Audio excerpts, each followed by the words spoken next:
ॐ अखण्डानन्दसम्बोधो वन्दनाद्यस्य जायते गोविन्दं तमहं वन्दे चिदानन्दतनुं गुरुं शङ्करं शङ्कराचार्यं केशवं बादरायणं सूत्रभाष्यकृतौ वन्दे भगवन्तौ पुनः पुनः ईश्वरो गुरुरात्मेति मूर्तिभेदविभागिने व्योमवद्व्याप्तदेहाय दक्षिणामूर्तये नमः।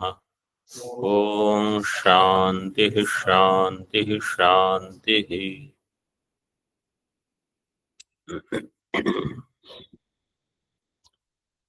अनुबंध में अधिकारी का लक्षण हमने देख लिया।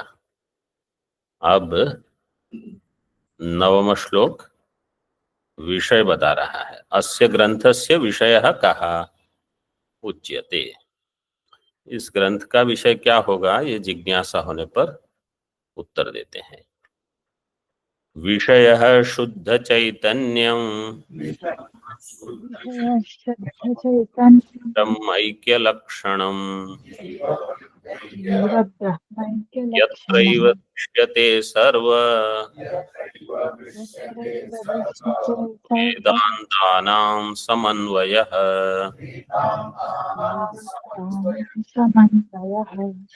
विषय चैतन्य जीव लक्षणम यत्रैव दृश्यते सर्व वेदान्तानां समन्वयः। विषय शुद्ध चैतन्यम जीव ब्रह्मैक्य लक्षणम। देखो यहाँ विषय शब्द जो है ये पुल्लिंग में है, शुद्ध चैतन्यम नपुंसकलिंग में, जीव ब्रह्मैक्य लक्षणम नपुंसकलिंग में। लेकिन ये होता है, ये आचार्य ने ही प्रयोग किया है। यत्रैव दृश्यते, यत्रैव सर्व वेदांतानां समन्वयः दृश्यते। यत्रैव का अर्थ है जहां पर सर्व वेदांतानां समन्वयो दृश्यते। तो ये जो प्रयोग है, जैसे विषय है शुद्ध चैतन्यम, उद्देश्य जो है वो है विषय। एक होता है उद्देश्य, एक होता है विधेय।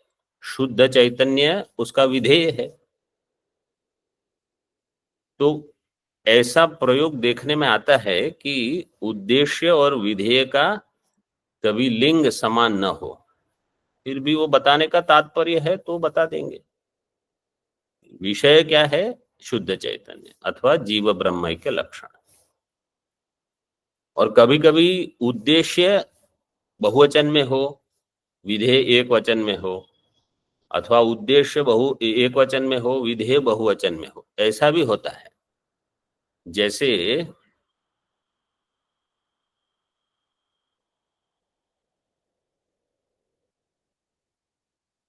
अतीन्द्रिय विषये वेदांताः प्रमाणम। वेदांताः पुल्लिंग में है और बहुवचन में है, और प्रमाणम एक वचन और नपुंसकलिंग। फिर उद्देश्य विधेय उनका अन्वय कर सकते हैं। इस पर शास्त्रार्थ हुआ है ये पंक्ति पर। तो ऐसा संभव है, मतलब सामान्यतः ऐसा नहीं होता, लेकिन शास्त्रों में ऐसा प्रयोग देखा जाता है। ये इसको हमको ध्यान में रखना है।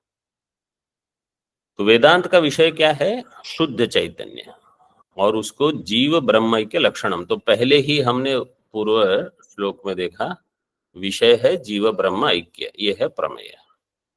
जीव ब्रह्मैक्य लक्षणम, समास का विग्रह कैसे होगा?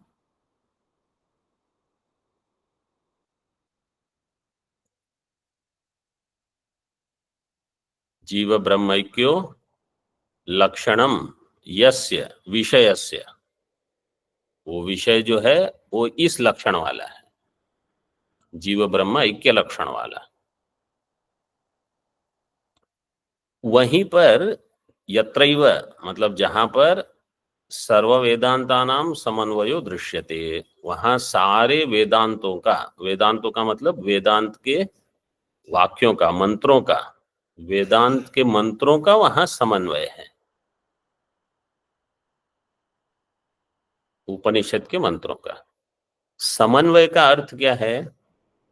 तो टीका में हमने दिया है तात्पर्यम, लेकिन एक मोटा मोटा अर्थ भी हमको समझ में होना चाहिए।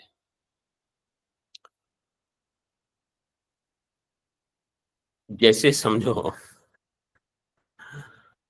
हमारे यहाँ कोई कार्यक्रम है 2-3 घंटे का, सुबह 8:30 से समझो 11 बजे तक कार्यक्रम और फिर भंडारा, ऐसा कुछ है। कोई कोई महात्मा लोग जो आते हैं पर्ची वाले, आप लोगों ने तो देखा ही होगा, वो सीधे उनका जो गंतव्य स्थान है वहीं पहुंच जाते हैं। वो, हाँ, वो सत्संग में प्रवेश ही नहीं करते, सीधे बाहर से। उनको अगर कहा जाए कि वहां क्या था, कैलाश आश्रम में क्या कार्यक्रम था, तो उनके लिए उसका तात्पर्य केवल एक ही है, बस उस वही था। बाकी उनको कुछ पता भी नहीं है और उनको रुचि भी नहीं है कि वहां क्या हुआ। ऐसा होता है। और कोई रहते हैं उनको पता है कि, और आप पूछोगे मुख्य कार्यक्रम क्या था, बोले किसी महात्मा की निर्वाण दिवस था या कुछ अन्य कार्यक्रम था, गीता जयंती थी, जो भी हो, उसके लिए हम इकट्ठे हुए थे। तो तात्पर्य अथवा समन्वय का अर्थ है कि वास्तव में हमारी बुद्धि में जो ये शास्त्र प्रकट करवाना चाहता है, जो आपने समझा है वो नहीं, जो शास्त्र की इच्छा है उसको कहा जाएगा विषय, वो होगा तात्पर्य। तो अगर मैं उपनिषद पढ़ता हूं, अगर हम पढ़ते हैं, अध्ययन करते हैं, तो हमारी बुद्धि में अंत में क्या वृत्ति हो, जो कि शास्त्र की विवक्षा है अथवा शास्त्रकार की विवक्षा है, वो होता है उसका तात्पर्य। आपने क्या समझा वो महत्व नहीं है, क्योंकि हम तो अपने राग द्वेष से उसको समझते हैं। उसको हटा करके जो मुख्य प्रतिपादित विषय है वो बुद्धि बनाने का तात्पर्य है। मतलब अगर हम ये ग्रंथ पढ़ते हैं तो उसके आरंभ में, मध्य में, अंत में ये बुद्धि बने। जैसे विद्यारण्य स्वामी जी ने श्रवण का क्या तात्पर्य बताया है, श्लोक क्या है? हम्म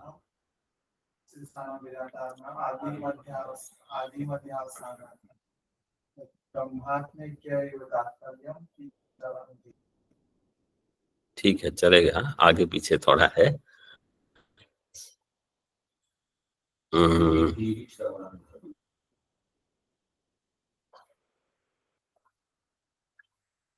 वेदांतानाम अशेषाणाम, ऐसे है, अशेषाणाम वेदांत, वेदांतानाम अशेषाणाम आदि मध्यावसानतः, वेदांतानाम अशेषाणाम आदि मध्यावसानतः ब्रह्मात्मन्येव तात्पर्यम इति धी श्रवणम भवेत्। तो देखो तात्पर्य शब्द जो है श्लोक में समन्वय दिया है, उसका टीका में अर्थ किया है तात्पर्य। तात्पर्य का अर्थ यह है कि ऐसी बुद्धि बने, मतलब हम जब अध्ययन करते हैं तो आरंभ में, मध्य में, अंत में ये प्रतिपादन हो रहा है। अब अगर हम, इसमें क्या होता है, जो प्रथम पहली बार मतलब अध्ययन करते हैं तो उनको ये बुद्धि बने ये आवश्यक नहीं है। उसमें ग्रंथकार का दोष नहीं है, उसमें ये समस्या है कि अब इनको पद का ही ज्ञान नहीं है। तो पहले पदों से परिचय हो, फिर आप तात्पर्य में पहुंचोगे। तो पहली पहली बार जब अध्ययन होता है आरंभ में, जैसे पहली बार समझो कोई तत्वबोध पढ़े, अब तत्वबोध का विषय क्या है? नहीं, जब मैं पहले पूछता हूं विषय क्या है, मतलब अनुबंध चतुष्टय को ध्यान में रख के उसके विषय बताना होगा। विषय क्या है? ब्रह्मैक्य, क्योंकि सारे वेदांतों का अनुबंध वही होगा। तत्वबोध वेदांत का प्रकरण ग्रंथ है, इसलिए तत्वबोध का अनुबंध भी वही होगा, अनुबंध वही होगा, उसमें विषय वही होगा जो है। तो विषय क्या होगा? जीव ब्रह्म ऐक्य। अब मुझे बताओ, तत्वबोध पढ़ के किसकी ये बुद्धि बन जाती है कि जीव ब्रह्म ऐक्य? क्यों नहीं बनती? तो ग्रंथ का दोष नहीं है, दोष इसलिए है कि हम पदों से ही परिचित नहीं है, हम तैयार नहीं है। तो आप पढ़ लो और फिर केवल इतने परिचित हो जाओ कि भाई कुछ साधन चतुष्टय नाम की चीज है, एक क्षमा दम विवेक वैराग्य ये सब आवश्यक हैं। अन्नमय कोश क्या है, प्राणमय कोश क्या है, मनोमय, ये सब 5 कोश होते हैं। और किसका उपादान सात्विक है, किसका उपादान पहले तो केवल इतना ही ज्ञान होता है। और कोई पूछेगा आपने तत्व पढ़? हाँ पढ़ लिया। क्या ज्ञान हुआ? कोई नहीं कहेगा जीव ब्रह्म ऐक्य। तो हमको ये समझना है कि जब आप कहते हो कि वेदांत का विषय ये है, तत्वबोध वेदांत का प्रकरण ग्रंथ है, तो हमारी बुद्धि में जीव ब्रह्म ऐक्य क्यों नहीं हुआ? वो इसलिए नहीं हुआ कि आप अभी पद का ज्ञान ग्रहण कर रहे हो। जैसे कभी कभी आरंभ आरंभ में कोई ग्रंथ पढ़ते हैं तो ऐसे बताते हैं, अच्छा यहाँ क्या सूत्र लगेगा, वहां क्या सूत्र लगेगा, ये क्या है, वो क्या है, पद की व्याख्या करो, समास विग्रह। तो फिर बुद्धि यही बनेगी कि अच्छा यहाँ तो ये सूत्र मुझे समझ में आ गया, ये समझ में आया, ये यहाँ ऐसा है। ये पद की रचना कैसे हुई वो ज्ञान हो गया। जीव ब्रह्म ऐक्य का ज्ञान अभी नहीं हुआ। तो दूसरी बार पढ़ोगे फिर आपको समझ में आएगा, अच्छा ये बताना चाहते हैं। फिर विपरीत भावना रहेगी, फिर तृतीय बार पुनरावृत्ति करोगे तब धीरे धीरे हो जाएगा। तो कोई अगर ये समस्या है कि एक बार में सब हो जाएगा, तो जिन्होंने पहले से बहुत साधना की है उनका हो जाएगा, लेकिन सबका हो ये आवश्यक नहीं है। इसका अर्थ ये नहीं है कि तात्पर्य कुछ और है, तात्पर्य यही है, यही बुद्धि हमारी बननी चाहिए। अत्रैव सर्व वेदांतानां समन्वय है। अब टीका में देखो, यत्र यस्मिन् सर्व वेदांतानां सर्वेषां वेदांतानां उपनिषन् मंत्राणां समन्वयस तात्पर्यम, जिसमें सारे वेदांत के मंत्रों का मतलब उपनिषद के मंत्रों का समन्वय है, वही बताना चाहते हैं। तात्पर्यम षड्विध लिंग ही। अब ये षड्विध लिंग प्रसिद्ध है, श्लोक उच्चारण करेंगे। उपक्रमोपसंहारा वभ्यासो पूर्वता फलम पूर्वता फलम् अर्थवादोपपत्ति च अर्थवादोपपत्ति च लिंगम तात्पर्य निर्णये। लिंगम तात्पर्य निर्णये उपक्रमोपसंहारो अभ्यासो पूर्वता फलम् अर्थवादोपपत्ति च लिंगम तात्पर्य निर्णये। अभी इसमें कितने लिंग हैं? 6। पहला कौन सा है? हाँ, उपक्रम उपसंहार 2 मिलके एक ही लिंग बनेगा। ऐसे गिनोगे तो 6 हो जाएंगे। उपक्रम का अर्थ है कि ग्रंथ के आदि में जो प्रतिपादन किया गया है वो, इसकी शास्त्रीय भाषा भी दी गई है वेदांत सार में।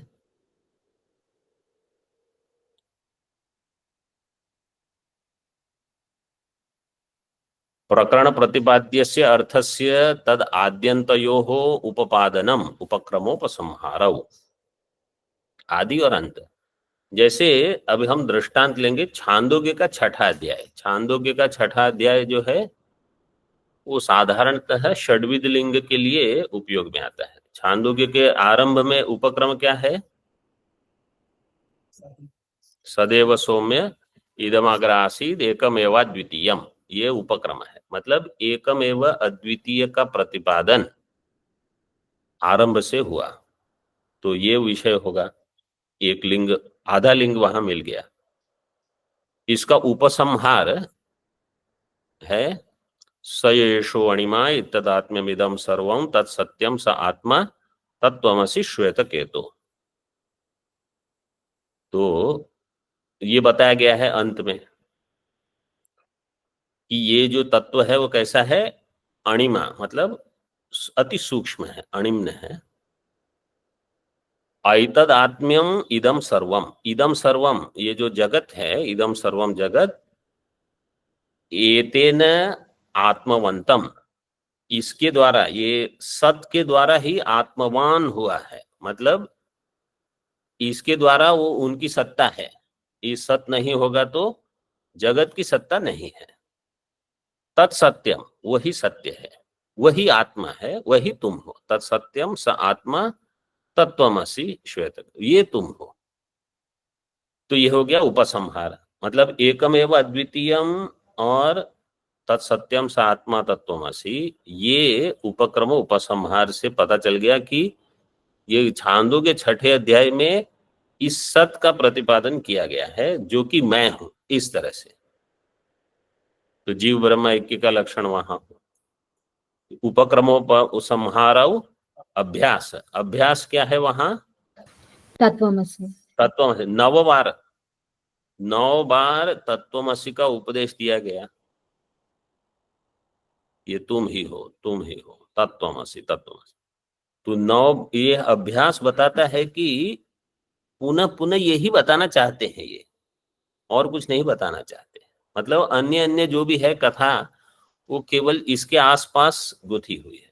अभ्यास। फिर अपूर्वता, इसमें अपूर्वता क्या है, अपूर्वता का अर्थ क्या है, पहले इतना समझ लो। अपूर्व मतलब अन्य किसी माध्यम से, अन्य किसी प्रमाण से ये प्रमेय का ज्ञान नहीं होगा। अपूर्वता का अर्थ ये है, अन्य कोई प्रमाण इसका प्रतिपादन नहीं करता, तो केवल उपनिषद से ही ये ज्ञान होगा। तो छांदों के 6 अध्याय में सीधे ये वाक्य नहीं है, लेकिन एक वाक्य है, आचार्यवान पुरुषो वेद। तो ज्ञान उसको होगा जो आचार्य वाला है, लेकिन आचार्य क्या करेंगे, शास्त्र पढ़ाएंगे ऐसे, अथवा आप तो पुरुष है करके। तो आचार्यवान पुरुषो वेद का अर्थ हो जाएगा कि ये अपूर्व है, अन्य किसी माध्यम से आपको ज्ञान नहीं होगा। अब कोई कहेगा कि मैं आचार्य से नहीं पढ़ूंगा, मैं रिकॉर्डिंग सुन लूंगा, अरे वो सब आचार्य ही है। और अगर कोई कहेगा नहीं मैं केवल पुस्तक पढ़ लूंगा और भी ज्ञान हो गया समझो, तो पुस्तक किसने लिखे हैं, वो तो वो ही है, मतलब वही प्रमाण है। आप सीधे अथवा किसी और तरह से इस माध्यम को छोड़ के, जैसे गणित विद्या, विज्ञान विद्या, अन्य विज्ञान, व्याकरण विद्या, न्याय विद्या, ये आपको आप ब्रह्म हो ये नहीं बताएगी, ये केवल उपनिषद विद्या बताएगी। ये हो गया इसका अपूर्वता इसकी। अभ्यास अपूर्वता फलम, इसका फल क्या है, वेदांत का फल होगा मुक्ति, लेकिन वहां वाक्य क्या है, तस्य तावदेव चिरम यावन्न विमोक्ष्य अथ संपत्स्य। उनको अब तावदेव चिरम, मतलब उतना ही उनको रुकना होगा, उतनी ही देर है जब तक विदेह मुक्ति न हो जाए। मतलब ये जीवन मुक्त हो चुके हैं, विदेह मुक्ति तक रुकेंगे। तो ये हो गया फल, ब्रह्म विद्या का फल।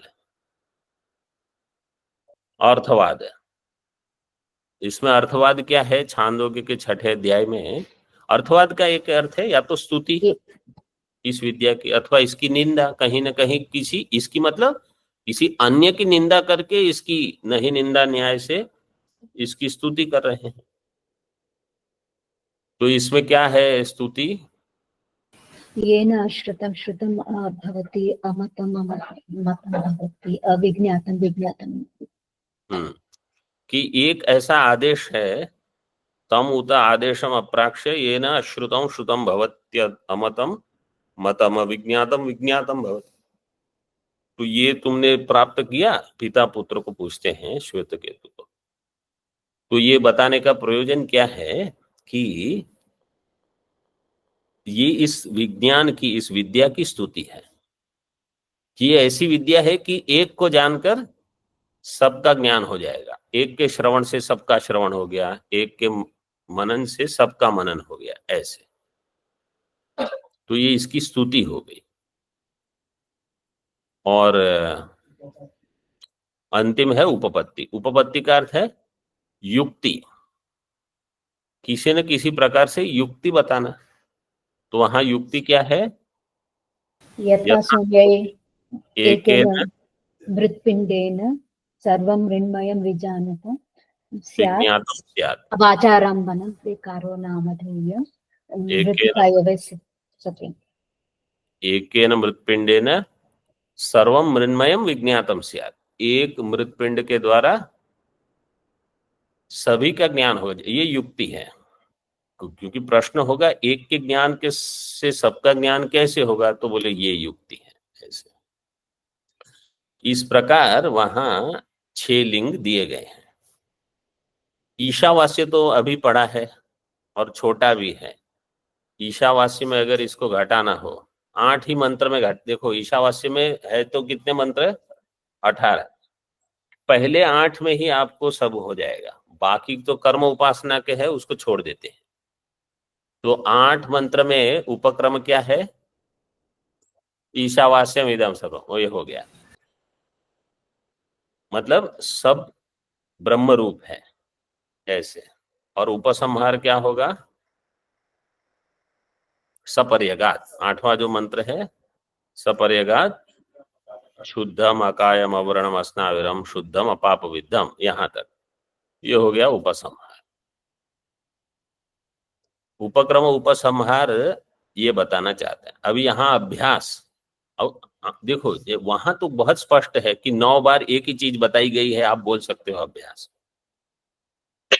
ईशावास्य में ऐसा नहीं मिलेगा कि एक ही चीज पुनः पुनः, लेकिन सब कुछ ब्रह्म है, उसको अनेज देकम मनसो जविया, जब ऐसा कहा है कि ये आत्मा मन से भी तेज है।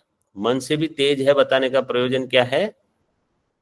सर्वव्यापी है, कहीं उसको जाना नहीं है। जहां मन को तो पहुंचना है, आत्मा वहां पहले से है ये। और तदंतस्य सर्वस्य तदु सर्वस्यास्य बाह्यतः, सबके अंत है, सबके बाहर है, ये अभ्यास है। तो हर एक उपनिषद में इस प्रकार से लिंग है। फिर अपूर्वता यह है कि नैनद देवा आपनुवन पूर्वमर्शत। नैनद देवा आपनुवन, देवता को, देवता शब्द से क्या लेना है? इंद्रियों के देवता। जो इंद्रिय के देवता है, ज्ञान इंद्रिय कर्म इंद्रिय, वो इसको नहीं जान सकते।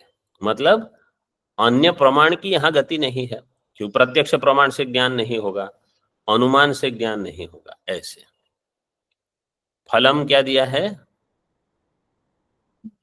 हाँ, तत्र को मोह का शोक होगा, एकत्वम अनुपश्यत, ये उसका फल हो गया।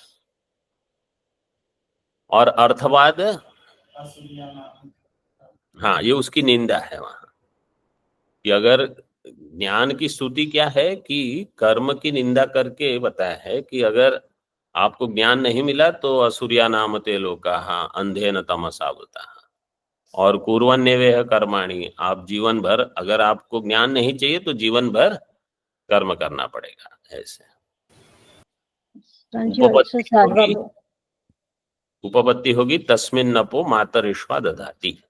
ये युक्ति से बता रहे हैं कि वहां प्रजापति कर्म फल देते हैं। ऐसे हाँ, क्या था? फलम कैन आल्सो बी सर्वभूतेषु च आत्मानं तो न विजुगुप्सते। हाँ, विजुगुप्सा का अभाव, ये भी फल है। मतलब भय नहीं हो अथवा गोपाय तुम न इच्छति इत्यादि। तो इस प्रकार से ये षड्विध लिंग तात्पर्य जीव ब्रह्म ऐक्य को बताने में है। इत्यादि ना, आगे देखो टीका में, दृश्यते ज्ञायते तज्जीव ब्रह्मैक्य लक्षणम। ये छांदोग्य के 6 लिंग को याद रखना और लिख के रखना। अगले पाठ, हाँ, अगले पाठ में फिर से इसको मैं केवल पूछ लूंगा क्योंकि ये बहुत आवश्यक है। जीव ब्रह्मैक्य लक्षणम शुद्ध चैतन्यम निर्गुणम ब्रह्म अहम अस्मि इति एव विषयः। जीव ब्रह्मैक्य लक्षणम शुद्ध चैतन्यम निर्गुण ब्रह्म निर्गुणम ब्रह्म अहम अस्मि, ये है विषय। अब विषय क्या नहीं है वो दिया है, देखो। न तो विधि निषेधात्मको धर्म, विधि निषेधात्मक धर्म जो है वो वेदांत का विषय नहीं है। एक, न त्वम पद वाच्य मात्र जीवो, जो केवल त्वम पद का वाच्य है जीव, वो भी वेदांत का विषय नहीं है। न तत्पद वाच्य मात्र सगुण ब्रह्म, जो तत्पद का वाच्यार्थ है सगुण ब्रह्म सोपाधिक ब्रह्म, वो भी इसका विषय नहीं है। परंतु लक्षणया तयोर ऐक्यम, लक्षणा के द्वारा तयोह का अर्थ क्या है? हाँ, जीव ब्रह्म तत्वम पदयोः, तत्वम पदयोः जीव ब्रह्मणोः ऐक्यम एव विषयः। ये ग्रंथा वेदांत विद्या प्रतिपादन परास तेषां विषयः सर्वं खल्विदं ब्रह्म अहम ब्रह्मास्मि इति सर्वात्म भाव इत्यर्थः। ये ग्रंथाः वेदांत विद्या प्रतिपादन पराः, जो ग्रंथ वेदांत विद्या के प्रतिपादन में ही पर है, मतलब उनका तात्पर्य इसी में है, उनका जो विषय होगा तेषां विषयः सर्वात्म भाव। सर्वात्म भाव मतलब ये नहीं कि मैं ये 5 कोश के अंदर एक कुछ हूं, वो मेरा ज्ञान हो गया, मैं हो गया। सर्वात्म भाव जब तक नहीं हुआ तब तक ब्रह्म विद्या का कार्य पूरा नहीं हुआ। सर्वात्म भाव कैसे? तो 2 उदाहरण दिए हैं। सर्वं खल्विदं ब्रह्म अहम ब्रह्म अस्मि, सब कुछ ब्रह्म है, वो ब्रह्म मैं हूं। सर्वं खल्विदं ब्रह्म जो है ये अवांतर वाक्य है, और अहम ब्रह्मास्मि है ये महावाक्य है, ये भेद है। क्योंकि ब्रह्म क्या है तो ज्ञान है सर्वम खलु इदम ब्रह्म, ये सब ब्रह्म है, और महावाक्य है अहम ब्रह्मास्मि। तो विषय वो है, लेकिन ब्रह्म क्या है उसका भी ज्ञान होना है। तो सर्वात्म भाव, जैसे दक्षिणामूर्ति स्तोत्र में अंत में क्या कहा? अंतिम श्लोक है सर्वात्मत्वमिति स्फुटीकृतम, सर्वात्मत्वमिति स्फुटीकृतमिदम् अस्मात् यस्मानमुष्मिस्तवे तेनास्य श्रवणात् तदर्थमननात् ध्यानाच्च संकीर्तन। सर्वात्मत्व वेदांत का मुख्य प्रतिपादन जब हम कहते हैं जीव ब्रह्म ऐक्य, मतलब ब्रह्म सर्वरूप है और मैं ब्रह्म हूं, इसका अर्थ क्या हो गया? मैं भी सर्वरूप हूं। सो सर्वरूप मतलब कोई राग द्वेष के लिए वहां कोई जगह नहीं रही। इस प्रकार का अगर बोध हो गया तो आप समझ लो आपको ब्रह्म विद्या समझ में आ रही है। और नहीं तो जब तक सर्वात्म भाव नहीं हो, मैं चैतन्य हूं इतना समझ में आ गया, लेकिन वो चैतन्य जगत का अधिष्ठान है, ये ज्ञान अगर नहीं हुआ। इसलिए देखो ब्रह्म सूत्र में प्रथम सूत्र क्या है? ब्रह्म जिज्ञासा, और द्वितीय सूत्र जन्माद्य से अतः। क्यों ये ऐसे सूत्र क्यों बनाया? अगर ब्रह्म को ही बताना है चेतन रूप मात्र से तो कह देते हैं कुछ चैतन्य का लक्षण कि ये जगत का अधिष्ठान है, जिससे जगत का जन्म स्थिति भंग होते हैं। ये बताने का प्रयोजन इसलिए है कि जीव तो ब्रह्म है और जगत ब्रह्म से अलग है, ऐसे नहीं समझना है। जीव ब्रह्म है तो जगत भी ब्रह्म ही है, इसके लिए ये है। और उसका उदाहरण दिया है आगे, इदं ब्रह्मेदं क्षत्रम इमे लोका इमे देवा इमे वेदा इमानि भूतानि इदं सर्वं यदयम आत्मा इत्यादि श्रुते। ये प्रसिद्ध उदाहरण है बृहदारण्यक उपनिषद याज्ञवल्क्य मैत्रेयी संवाद, मैत्रेयी ब्राह्मण का है यह। 2, 4, 7 होगा।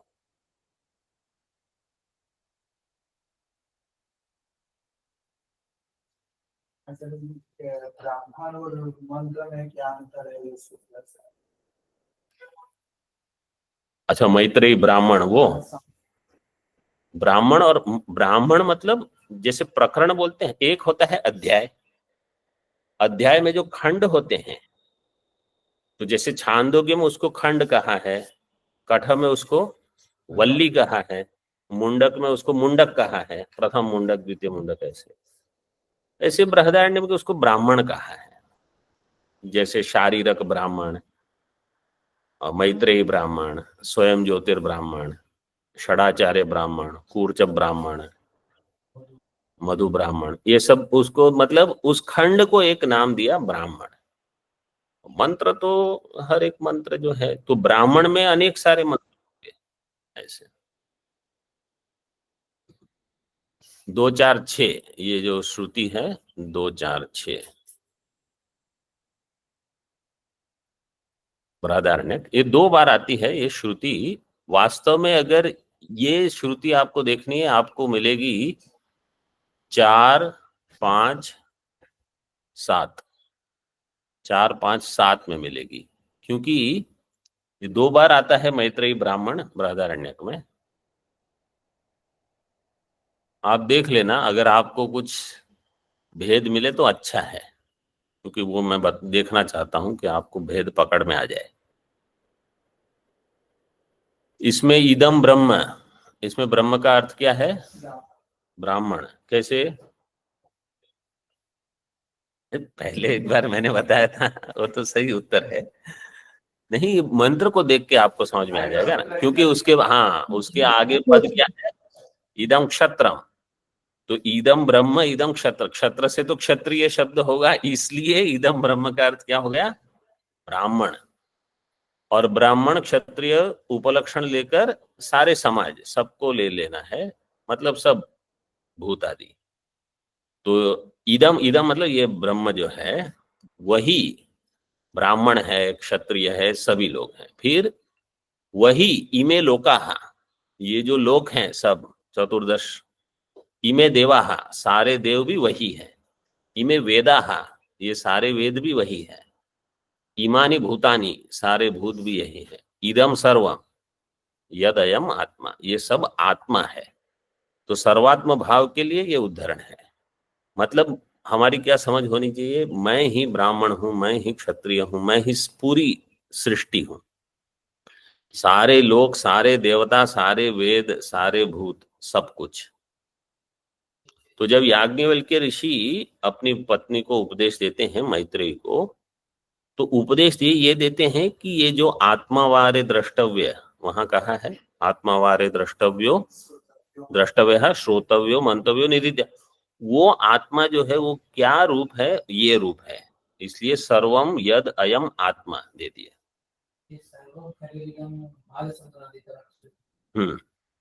सर्वम खलविदम ब्रह्म बाद सामानाधिकरण्य से हो जाएगा। वो आएगा प्रकरण जब सामानाधिकरण्य तत्वमसि का विचार, तब हम थोड़ा देखेंगे उस पर। इत्यादि श्रुते है, तो ये बुद्धि हो तब समझ में आ जाएगा कि हाँ, वेदांत ये कहना चाहता है। मतलब राग द्वेष बिल्कुल ना हो, कहने का प्रयोजन ये है।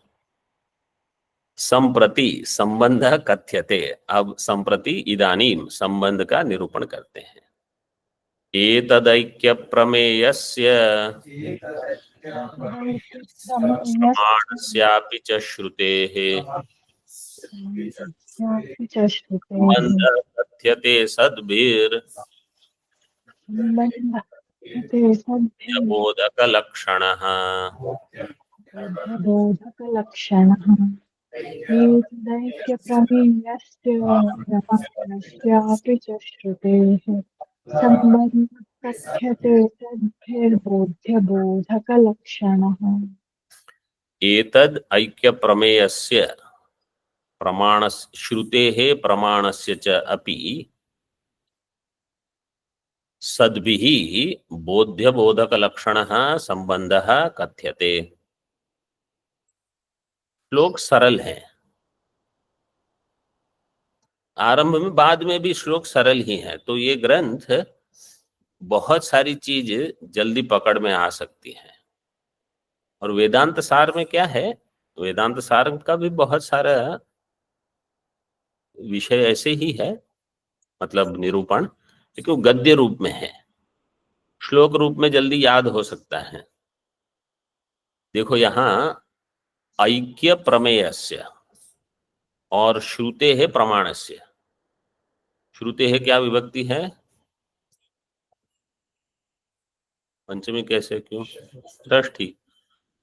प्रमाण है श्रुति, वो समान अधिकरण है। श्रुते है प्रमाणस्य और ऐक्यस्य प्रमेयस्य, तो जो ऐक्य है वो जो प्रमेय है और श्रुति जो है वो प्रमाण है, इन दोनों के बीच में एक संबंध है। ठीक है, तद ऐक्य प्रमेयस्य मतलब ऐक्यस्य प्रमेयस्य श्रुते है प्रमाणस्य, यह संबंध सद्भिः कथ्यते। वो संबंध क्या है, बोध्य बोधक लक्षण है। आचार्य ने ही परिभाषा कर दी है, वो बोध्य बोधक है। इसमें बोध्य क्या है, हाँ श्रुति प्रमाण, और बोधक है, नहीं बोधक है श्रुति प्रमाण, और बोध्य है ऐक्य प्रमेय।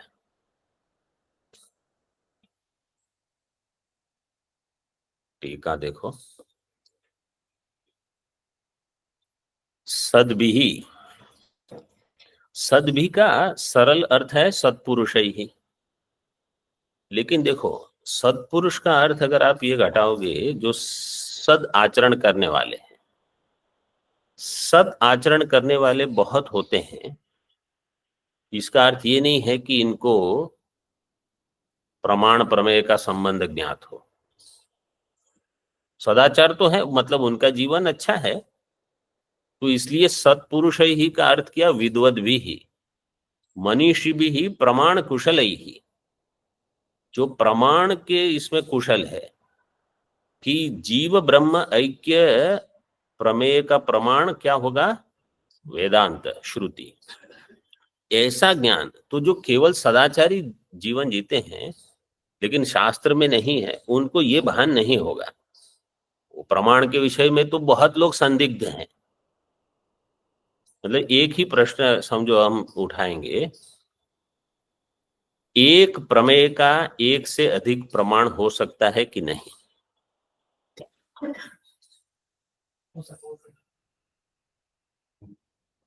तो अभी सोचिए, मतलब ये प्रश्न हुआ, समझो ये हमारा प्रमेय है पुष्प, ठीक है, इसके रूप का, इसका रूप जो प्रमेय है, इसका प्रमाण क्या होगा, केवल चक्षुरेंद्रिय। तो अन्य किसी प्रमाण से ये रूप प्रमा नहीं होगी, तो ये प्रमेय का केवल एक ही प्रमाण हो गया। ठीक है, इसी प्रकार, अब ज्यादा विस्तार अभी नहीं करेंगे, जीव ब्रह्म ऐक्य ये प्रमेय है, इस प्रमेय में एक से अधिक प्रमाण आप लगा सकते हो कि नहीं? नहीं सुना। तो समझो आप अन्य प्रमाण, तो किस प्रमाण से आपको ज्ञात होगा जीव ब्रह्म ऐक्य? तो वही तो एक ही हो गया, फिर केवल शास्त्र से ही ज्ञान होगा, अन्य प्रमाण से ज्ञान नहीं होगा। मतलब प्रत्यक्ष से ज्ञान नहीं होगा कि जीव ब्रह्म है। अनुमान करोगे, अनुमान के लिए आपको व्याप्ति लगेगी, व्याप्ति का ग्रहण कहाँ से होगा, कहीं ना कहीं आप प्रत्यक्ष, मतलब जीव ब्रह्म ऐक्य की व्याप्ति अगर आपको लगानी है तो आपको श्रुति ही चाहिए वहां, क्योंकि आत्म विषयक व्याप्ति चाहिए। आत्म विषयक व्याप्ति श्रुति से मिलेगी, घट विषयक व्याप्ति प्रत्यक्ष से मिल जाएगी, क्योंकि घट प्रत्यक्ष है। आत्म विषयक व्याप्ति शास्त्र से ही मिलेगी। मतलब जैसे आत्मा ब्रह्म सच्चिदानंद रूपत्वात्, क्योंकि आत्मा का लिंग जो है हेतु सच्चिदानंद, वो कहां से मिला? तो श्रुति से मिलेगा आपको। तो कहीं ना कहीं श्रुति का आधार बना के ही आपको व्याप्ति मिलेगी, फिर आप अनुमान करो, बिना श्रुति के वो भान नहीं हो। तो किसी भी प्रमेय का साधारणतः हम एक ही प्रमाण मानते हैं। कहीं कहीं जो प्रत्यक्ष से ज्ञात होता है, जैसे वन्नी, आप कहोगे वन्नी में प्रत्यक्ष प्रमाण है, और वन्नी में अनुमान भी हम करते हैं पर्वतीय वन्नी का, लेकिन वहां भी हम क्या कहेंगे, जो पर्वतीय वन्नी का आप अनुमान कर रहे हो वो प्रत्यक्ष नहीं है, इसलिए आप अनुमान करते हो। जो प्रत्यक्ष हो गया फिर आपको अनुमान से क्या लाभ होगा? वो तो ज्ञान है ही आपको। तो जहां एक प्रमाण काम करता है वहां दूसरा प्रमाण उपलब्ध नहीं है, इसलिए वही एक प्रमाण उपयोग होगा। मतलब ये केवल, इसमें और चिंतन कर सकते हैं, कहीं कहीं अपवाद होगा, मैं नहीं कहता, वो तो अनुमान करते हैं, लेकिन प्रमाण कुशला, हाँ, तर्क रसिका, तो लेकिन वो जो अनुमान करते हैं वो अनुमान इसलिए नहीं कि उसी से प्रमा होगी, प्रमा तो हो ही चुकी है, ये तो आपको तर्क में रुचि है, आनंद आता है, इसलिए आप कर लेते हैं। बट लेकिन जैसे समझो, अब ये विषय उठा है जगत मिथ्यात्व। जगत मिथ्यात्व हमको श्रुति से ज्ञात है, लेकिन अद्वैत सिद्धि आदि ग्रंथों में जगत मिथ्यात्व अनुमान से सिद्ध करते हैं। मतलब केवल मैं बता देता हूं कि ये बहुत बड़ा विषय लिया है अद्वैत सिद्धिकार ने, और फिर पूर्व पक्ष को लेते हैं, क्योंकि जगत के लिए तो अन्य प्रमाण भी है।